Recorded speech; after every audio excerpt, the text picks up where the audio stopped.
እኛ ጋር ባለው ሳይሆን መተማመን ያለብን አላህ ዘንድ ባለው ነው። ብስሚላህ አልሐምዱሊላህ ወሰላቱ ወሰላሙ ዓላ ረሱሊላህ። ጥቂት ማይባሉ ወንድሞች እህቶች እነሱ ጋር ያለውን ሀብታቸውን ንብረታቸውን ጎንበስ ብለው አይተው ያንስባቸውና ይጨነቃሉ፣ ግራ ይጋባሉ።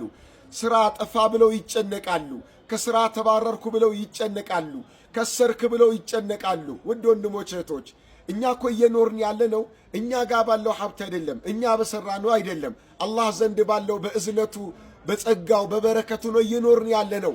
አላህ እንዲህ ይላል፣ ማ ዒንደኩም የንፈድ ወማ ዒንደ አላህ ባቅ።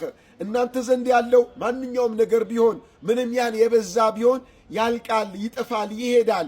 አላህ ዘንድ ያለው ነው ማያልቅ፣ አላህ ዘንድ ያለው ነው ማይሄድ። አላህ ቢሰጥ ማያልቅበት ሰፊ ጸጋ ያለው ቢቆጠር ማይዘለቅ ኒዕማ ጸጋ ያለው አላህ ነው። ስለዚህ አላህ ዘንድ ባለው ተማመኑ፣ እናንተ ዘንድ ባለው አይደለም ይላል አላህ ሱብሓነሁ ወተዓላ።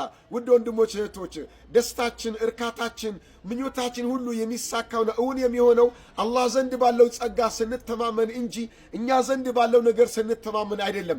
መኩራት ያለብን አላህ ዘንድ ባለው ጸጋ ነው። መመካት ያለብን አላህ ዘንድ ባለው ጸጋ ነው። ተስፋ ማድረግ ያለብን አላህ ዘንድ ባለው ጸጋ ነው። እንዲህ ከሆነ ሕይወታችን ያማረ የጣፈጠ የሰከነ ይሆናል እላችኋለሁ። አላህ ስብሓነሁ ወተዓላ ዱንያ አኼራቸውን ሁሉ አላህ ዘንድ ባለው በጸጋው በረሕመቱ ከሚተማመኑ መልካም ባሪያዎቹ አላህ ያድርገን። ወጀዛኩሙላሁ ኸይር ወሽኩራ።